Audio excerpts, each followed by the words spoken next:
The morning of December 14th, 2025, began like any other in the affluent, sun-drenched canyons of Brentwood, California. In this exclusive enclave, where privacy is the ultimate currency and the gates of multi-million-dollar estates remain closed to the prying eyes of the public, a chilling silence was shattered by a frantic 911 call.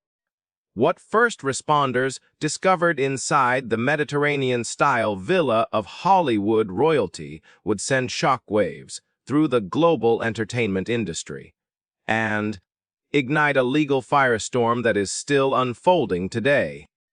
On the floor of their sanctuary, the world lost a visionary. Legendary director Rob Reiner and his devoted wife, miliciously singer Reiner, were found dead. For over 5 decades, Rob Reiner was more than just a filmmaker. He was a cultural architect. From his early days as the outspoken mythhead on All in the Family to his transformation into the mastermind behind cinematic masterpieces like When Harry Met Sally and A Few Good Men, Reiner sat atop a mountain of creative and financial influence.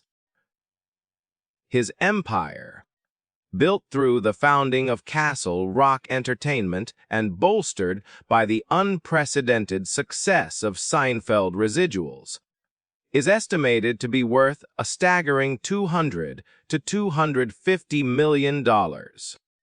This was a fortune built on laughter, integrity, and a profound understanding of the human condition. It was meant to be the bedrock for the next generation of the Reiner family. However, the tragedy that claimed the lives of the Reiner patriarch and matriarch did not come from a stranger in the night. It came from within the family circle. The arrest of their 32-year-old son, Nick Reiner, charged with the unthinkable act of taking his parents' lives, has transformed a story of Hollywood success into a Shakespearean tragedy of blood and betrayal. But beyond the headlines of the criminal case lies a shocking financial reality that most people are only beginning to grasp. Under the strict mandates of California law, a specific and rarely invoked legal doctrine known as the Slayer Rule has been triggered. This is not just a story about a loss of life. It is about the total and permanent erasure of an inheritance. While the world mourns the man who gave us the Princess Bride, a massive $200 million empire is being legally dismantled and redirected.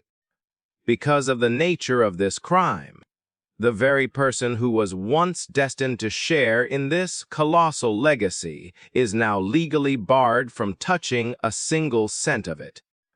Today, we go deep into the shadows of the Reiner estate to uncover the mechanics of the law, the history of a troubled heir, and the shocking reasons why the Reiner children, specifically the son at the center of this storm, will never receive the empire their father spent a lifetime building. This is the dark conclusion to a legendary life, and the financial fallout is just as devastating as the crime itself. To truly understand the magnitude of the loss and the financial storm that follows, we have to look back at how Rob Reiner became one of the most powerful and wealthy men in Hollywood. He did not just inherit a name from his legendary father Carl Reiner. He built a fortress of his own by the early 1990s. Rob Reiner had transitioned from being the face of 1970s counterculture to the ultimate industry insider. The foundation of his $200 million net worth was not just his director's fees, which could reach $5 million per film, but his visionary move into ownership. In 1987, Reiner co-founded Castle Rock Entertainment, named after the fictional town in Stephen King's stories. This was not just another production shingle. It was a hit factory that produced some of the most iconic films of the late 20th century. Think about the cultural weight of Misery, City Slickers, and The Shawshank Redemption. When Castle Rock was sold to Ted Turner in 1993 for approximately $160 million. Reiner's personal stake secured him a level of wealth that few in the director's chair ever achieved. But the true jewel in the Castle Rock crown was a show about nothing. Reiner's company was the primary producer of Seinfeld. Even as the show ended its run, the syndication deals were astronomical. Reports suggest that Seinfeld has generated over $4 billion in revenue over the decades. As a co-founder of the production entity, Reiner's piece of that ongoing pie meant that even when he was not behind a camera, his bank account was growing by millions every single year. His wealth was further solidified by a massive real estate portfolio. Reiner owned a magnificent estate in the Malibu colony, an oceanfront property that alone is valued between $15 and $20 million. This home was not just a residence. It was a high-yield asset, often rented out for as much as $150,000 a month during peak seasons. Then there was the primary residence in Brentwood, a gated mansion worth well over $10 million, which ironically became the setting for the tragedy that would bring his empire to its knees. Beyond the cash and the land, Reiner was also a relentless advocate for his own creative rights. Just a few years before his death, he and his Spinal Tap co-creators won a landmark settlement against Vivendi, successfully reclaiming the rights to their work after a long legal battle over hundreds of millions in profits. At 78 years old, Rob Reiner was not just sitting on his laurels. He was preparing for a final act, relaunching Castle Rock with a $175 million film to produce Spinal Tap I. This was an empire in motion, a $200 million machine that was supposed to provide a legacy for his 4 children. But as we will see, the very wealth that was meant to secure his family's future may have been a contributing factor to the tension that led to its destruction. To the outside world, Rob and Michelle Reiner were the gold standard of a stable Hollywood power couple. Married in 1989, they seem to have cracked the code of longevity in a town known for temporary romances. Together, they raised 3 children, Jake, Nick, and Romy, while Rob remained a devoted father to Tracy, his daughter from his previous marriage to Penny Marshall. But behind the gates of their Brentwood estate, the reality of the Reiner family dynamic was shaped by a very specific, and sometimes rigid, philosophy regarding wealth and success. Rob Reiner was the son of a legend, Carl Reiner, and he spent a lifetime navigating the shadow of a famous father. Perhaps because of this, he was fiercely vocal about the dangers of Nepo baby culture long before it became a social media buzzword. Rob's public stance was clear. He wanted his children to find their own way. He did not want them to be defined by his $200 million empire, but rather by their own creative and professional contributions. This philosophy often manifested as a tough-love approach to finances, while the family lived in luxury. Rob was known to emphasize that his fortune was his own, built through hard work and that his children were expected to earn their own keep. For some of the children, this approach seemed to work. Jake Reiner forged a successful career as a television news reporter, intentionally choosing a path outside of his father's cinematic footsteps. Romy and Tracy also carved out their niches in the industry with a sense of independence. However, for Nick Reiner, the middle son, the pressure of the Reiner name and the high standards of his father became a weight that proved impossible to carry. While Rob and Mitch Heel were publicly celebrated for their activism and their commitment to early childhood development, Rob even chaired the California First Five Commission. A different story was unfolding within their own walls.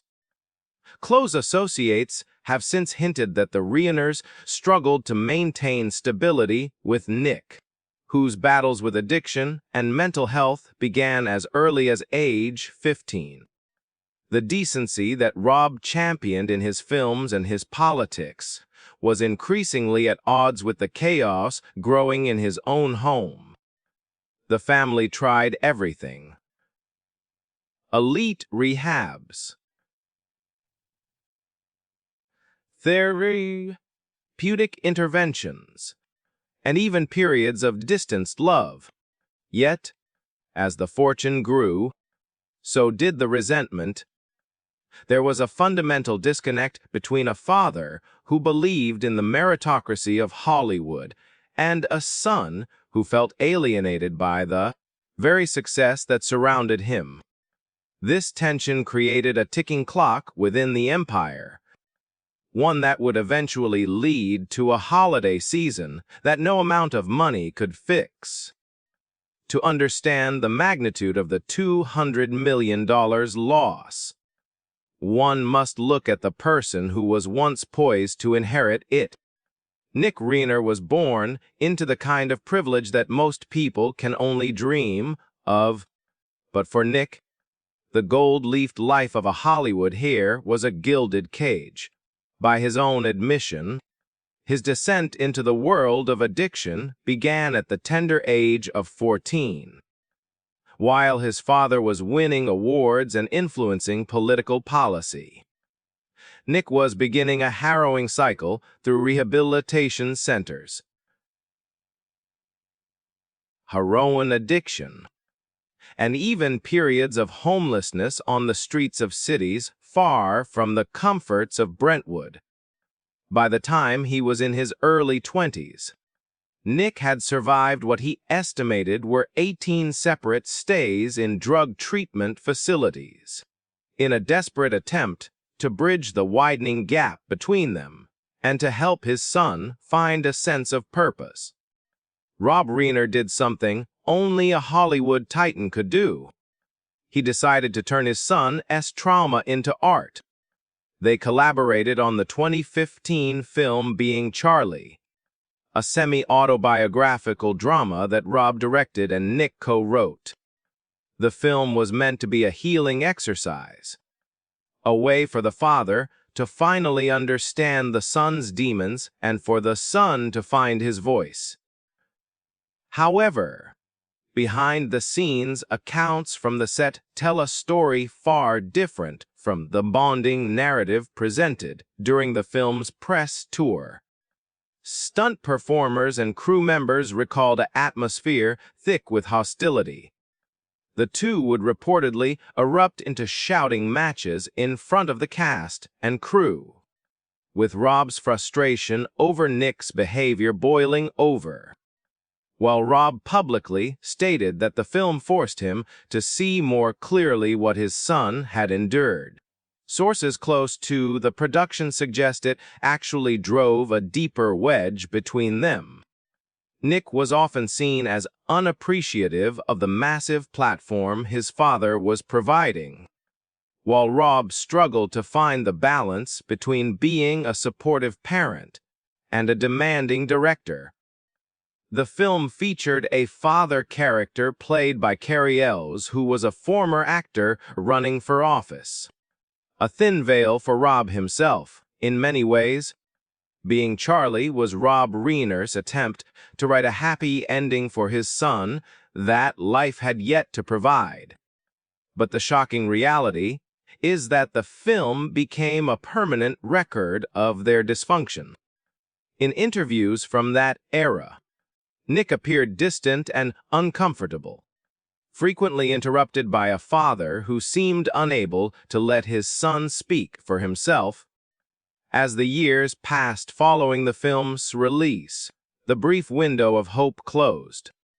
The mental health issues that had been masked by substance abuse began to surface with greater intensity.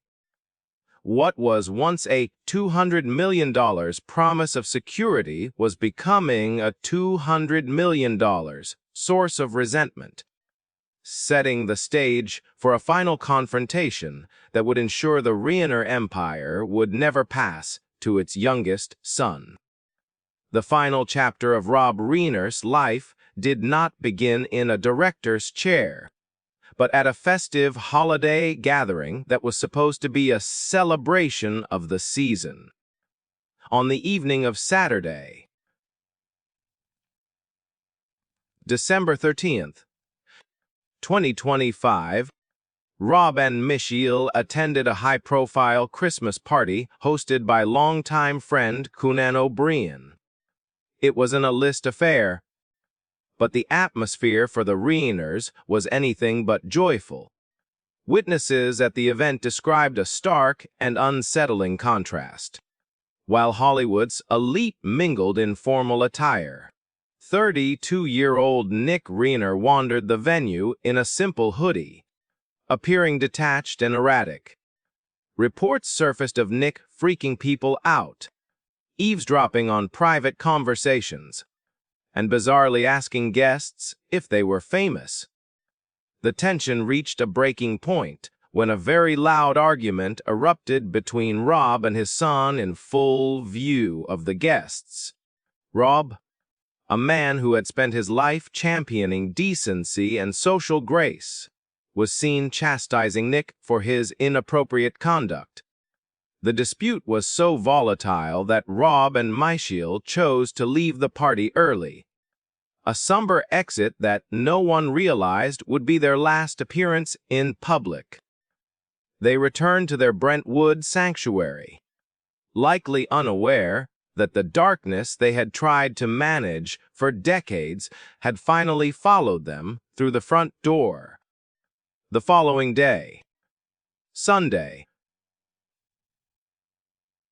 December 14th, a heavy silence hung over the South Chadbourn Avenue residence. It was only in the mid-afternoon that the true scale of the horror was revealed. The Reiner's daughter, Romy, who lived just across the street, went to check on her parents after failing to reach them. Upon entering the master bedroom, she discovered a scene that first responders would later describe as truly gruesome. Rob and Michelle had been attacked with a knife, suffering what the medical examiner later classified as multiple sharp force injuries. The death certificates would eventually reveal the most haunting detail. The couple died within minutes of the attack. As Romy fled the house in a state of shock, her roommate placed the 911 call that brought the world's attention to Brentwood. Paramedics and lapped officers arrived to find the legendary director and his wife already deceased. The investigation immediately turned toward the family member who had been living on the property. Hours later, on the night of December 14th, Nick Reiner was located near the University of Southern California and taken into custody. The $200 million empire was now a crime scene, and the holiday lights of Brentwood were replaced by the cold, blue flash of police cruisers. A lifetime of achievement had ended in a few minutes of inexplicable violence, leaving a family an industry, and a nation in a state of total disbelief. While the world watches the criminal proceedings against Nick Reiner with horror, a parallel and equally consequential battle is quietly beginning in the probate courts of Los Angeles. At the center of this financial fallout is a centuries-old legal principle known as the Slayer Rule, codified under California Probate Code Section 250. This statute is the ultimate legal guillotine for any heir accused of taking the life of the person they stand to inherit from. The logic is simple yet unyielding. The law will not allow a person to profit from their own crime. Under Section 250, if an individual feloniously and intentionally kills a decedent, they are legally barred from receiving any property, interest, or benefit from the victim's estate. In the eyes of the law, the perpetrator is treated as if they had predeceased the victim. This means that if Nick Reiner is convicted of the murders of Rob and Michael, he will be completely erased from the line of succession for the $200 million empire. This disinheritance is total. It extends beyond the primary will to include trusts, life insurance policies, and even the right to serve as an executor or trustee of the family assets. What makes this situation particularly shocking is the preponderance of evidence standard used in probate court. Unlike a criminal trial, which requires proof beyond a reasonable doubt, the probate court can trigger the Slayer Rule if it is simply more likely than not that the heir was responsible for the death. This means that even if Nick Reiner were to be found not guilty by a reason of insanity, a possibility, given his well-documented struggles with mental health, the other heirs could still petition the court to bar him from the fortune. The law creates a massive hurdle for the accused. Even if he escapes prison, he likely cannot escape the financial erasure. So, where does the $200 million go?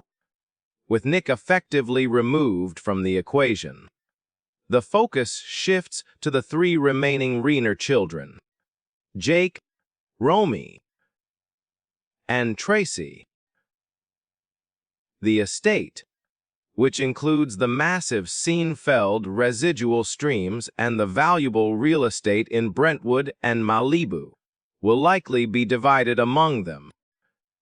However, this is not a simple transfer of wealth.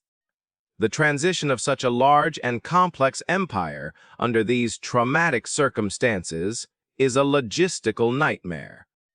The family must navigate a labyrinth of estate taxes, corporate restructuring of Castle Rock Entertainment, and the ongoing management of Rob's creative intellectual property.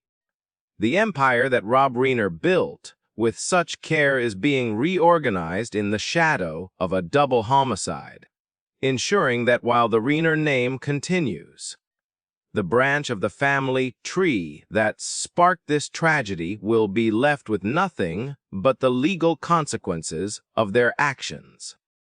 The story of Rob Reiner was supposed to end with a triumphant standing ovation, perhaps on a stage like the one at the 2026 Critics' Choice Awards, where just days ago, the industry gathered to honor his memory. Instead, the final act of the man who gave us the most enduring romantic comedies and courtroom dramas of all time is being written in the cold, clinical language of autopsy reports and probate filings. The $200 million empire that was intended to be a testament to a life of decency, a word Rob used as a North Star for his art and his activism, now stands as a monument to an unthinkable family tragedy. As we have seen, the shocking reality of the Reiner inheritance is that it has essentially vanished for the very person who might have needed the stability most. While Jake, Romy, and Tracy Reiner move forward with the impossible task of managing their parents' legacy and planning a memorial service that a grieving nation is waiting to attend. Their brother Nick remains in a high-security cell, facing a legal wall that no amount of Hollywood influence can scale. The Slayer rule is final. It is the ultimate period at the end of a sentence that was never supposed to be written. The fortune built on Seinfeld jokes and cinematic masterpieces will now be redirected, serving as a financial lifeline for the remaining children, but forever carrying the weight of the blood that was shed in its name. The lesson of the Reiner family is a somber reminder that fame and fortune are no shield against the deepest human struggles. Rob Reiner spent his life trying to help his son find a way out of the darkness, even putting their shared pain on the silver screen for the world to see. He believed in the power of stories to heal. But some stories end in ways that no screenwriter would ever dare to imagine. As the legal proceedings move toward a final judgment in 2026, the Reiner name will continue through the works Rob left behind: the ladder of When Harry Met Sally, the thrill of A Few Good Men, and the warmth of The Princess Bride. These are the true inheritances that cannot be taken away by a court or a crime. As the sun sets over the now silent mansion in Brentwood, the industry is left to reflect on a titan who lost everything to the very person he spent a lifetime trying to save. The $200 million empire is still there, but the man who built it, the woman who inspired it, and the piece of the family that was supposed to enjoy it are gone. Thank you for joining us for this deep dive into the tragic fall of the Reiner legacy. If this story touched you, please share your thoughts in the comments. How will you remember the work of Rob Reiner? Don't forget to like this video and subscribe to Memories of the Stars for more investigative reports on the legends of Hollywood. Until next time, we leave you with the reminder that even the brightest stars cast long and sometimes devastating shadows.